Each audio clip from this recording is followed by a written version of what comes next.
புனித மத்தேயு எழுதிய தூய நற்செய்தி அதிகாரம் 13 இறைவார்த்தைகள் 54 தொடக்கம் 58. இயேசு தமது சொந்த ஊருக்கு வந்து அங்குள்ள தொழுகை கூடத்தில் அவர்களுக்கு கற்பித்தார். அதை கேட்டவர்கள் வியப்பில் ஆழ்ந்தார்கள். அவர்கள், எங்கிருந்து இந்த ஞானம் இவருக்கு வந்தது? எப்படி இந்த வல்ல செயல்களை செய்கிறார்? இவர் தச்சருடைய மகன் அல்லவா? இவருடைய தாய் மரியா என்பவர் தானே? யாக்கோபு, யோசேப்பு, சீமோன், யூதா ஆகியோர் இவருடைய சகோதரர் அல்லவா? இவர் சகோதரிகள் எல்லாரும் நம்மோடு இருக்கிறார்கள் அல்லவா? பின் இவருக்கு இவையெல்லாம் எங்கிருந்து வந்தன என்றார்கள். இவ்வாறு அவரை ஏற்றுக்கொள்ள அவர்கள் தயங்கினார்கள். இயேசு அவர்களிடம், தம் சொந்த ஊரிலும் வீட்டிலும் தவிர மற்றெங்கும் இறைவாக்கினர் மதிப்பு பெறுவர் என்றார். அவர்களுக்கு நம்பிக்கை இல்லாததால் அவர் அங்கு பல வல்ல செயல்களை செய்யவில்லை. சிந்தனை: ஒவ்வொரு காலத்துக்குமான சவால்கள் அன்று தொடக்கம் இன்று வரை இருந்து கொண்டே வருகின்றன. இத்தகைய சவால்களை எதிர்கொண்டு இறைமக்களை வழிநடத்த அவ்வப்போது திரு அவையில் யாரோ ஒருவர் இருந்து கொண்டே வருவதும் ஓர் உண்மையாகும். 19ஆம் 20ஆம் நூற்றாண்டுகளில் தங்களையும் தங்கள் குடும்பங்களையும் கண்ணியத்துடனும் அன்புடனும் வழிநடத்துவதற்காக அன்றாட உழைப்பில் ஈடுபட்ட இறைமக்களால் புனித யோசேப்பு சிறப்பாக போற்றப்பட்டார். மனித குலத்திற்கான கடவுளின் ஆதி திட்டத்தில் உழைப்பு ஒரு பகுதியாக இருக்கவில்லை. ஆதாமும் ஏவாளும் ஏதேன் தோட்டத்தில் இருந்து வெளியேற்றப்பட்ட போது கடவுள் ஆதாமிடம், உன் பொருட்டு நிலம் சபிக்கப்பட்டுள்ளது, உன் வாழ்நாளெல்லாம் வருந்தி அதன் பயனை உழைத்து நீ உண்பாய் என்று கூறுகின்றார். நெற்றி வியர்வை விழ உழைத்து உணவை நீ உண்பாய் என்பது தொடக்க பாவத்தின் ஒரு விளைவாகும் என்பது தெரிகிறது. இருப்பினும் இந்த விளைவை நாம் தீமையாக பார்க்கக்கூடாது. மாறாக இவ்வுலகில் எமது பணியை நிறைவேற்றுவதற்கான ஒரு வழியாகவே பார்க்க வேண்டும். மனித உழைப்புக்கு மாண்பு உண்டு. ஏனென்றால் அது இறைவனின் விருப்பத்துக்கு கீழ்ப்படுகின்ற செயலாகும். அத்தோடு இறைவனின் படைப்பு பணியில் ஒரு பங்கேற்பாகவும் ஒரு பங்களிப்பாகவும் விளங்குகின்றது. தொழிலாளர்களின் பாதுகாவலராக புனித யோசேப்பை கொண்டாடுவதற்கு ஒரு வரலாறு உண்டு. கடந்த 2 நூற்றாண்டுகளில் உலகம் கடுமையான சமூக பொருளாதார மாற்றங்களை எதிர்கொண்டது. 18ஆம் நூற்றாண்டு முழுவதும் பெரும்பாலான சமூகங்கள் மாறாமலேயே இருந்து வந்துள்ளன. பெரும்பாலான குடும்பங்கள் தங்கள் வாழ்வாதாரத்துக்காக நிலங்களை உழுதும் கால்நடைகளை வளர்த்தும் வந்தன.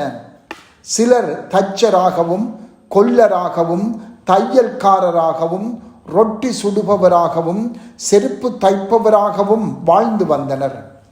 பின்னர் 19ஆம் நூற்றாண்டின் தொழில் புரட்சியின் எழுச்சியுடன் சமூகங்கள் மாற்றமடைய தொடங்கின. கையால் செய்யப்பட்ட வேலைகளை செய்வதற்காக இயந்திரங்கள் கண்டுபிடிக்கப்பட்டன.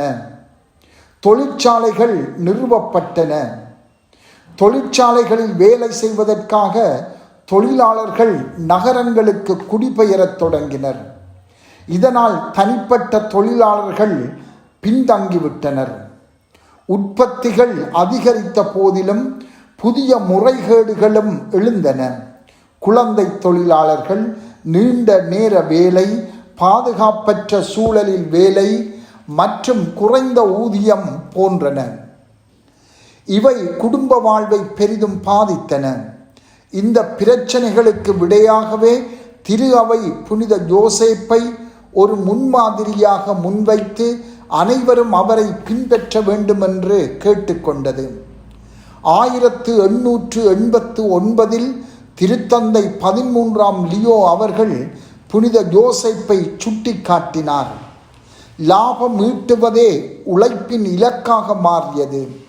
குடும்பங்களை காப்பாற்றும் வழியாக லாபம் கொள்ளப்படவில்லை. கட்டுப்பாடற்ற முதலாளித்துவம் வளரத் தொடங்கி குடும்பங்களை பிரிக்கத் தொடங்கியது. மறுபக்கத்தில் சோஷலிசம், நாஸ்திகம் போன்ற தத்துவங்கள் அறிமுகப்படுத்தப்பட்டன. சோசலிசம் தன்னை தொழிலாளியின் நண்பனாக காட்டிக்கொண்டது. ஆயினும் அது மனிதனின் புறநிலையிலேயே இருந்து வந்தது. அகவாழ்வை அது தொடவில்லை. அது மதம், குடும்பம், தனியார் சொத்துரிமை ஆகியவற்றை ஒழிக்க முயன்றது. அதற்கு பதிலாக ஒவ்வொரு தனிநபரும் அரசின் குடிமகனாக மாற வேண்டும் என்றும் கடவுளின் இடத்தை அரசு எடுத்துக்கொள்ள வேண்டும் என்றும் அது கருதியது. வேலை என்பது தாய் நாட்டுக்காகவே அன்றி குடும்பத்திற்கானது அல்ல என்று கொள்ளப்பட்டது. இந்த நிலையில் புனித யோசேப்பை பின்பற்றுவதற்கு ஒரு முன்மாதிரி இருந்தது.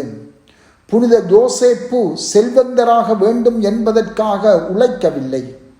அவர் அரசின் ஊழியராக இருக்கவில்லை. அவர் விடுதலை தேவைப்பட்ட ஒடுக்கப்பட்ட ஒரு தொழிலாளியாகவும் இருக்கவில்லை.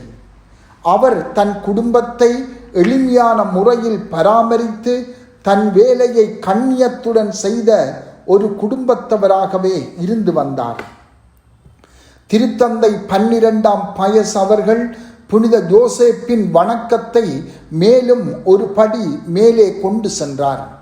வளர்ந்து வரும் கம்யூனிசம், சோசலிச சித்தாந்தங்களை மனித உழைப்பும் குடும்ப வாழ்வும் எதிர்கொள்ளத்தக்க வகையில் தொழிலாளரான புனித யோசேப்பின் விழாவை 1955 மே 1 அன்று நிறுவினார்.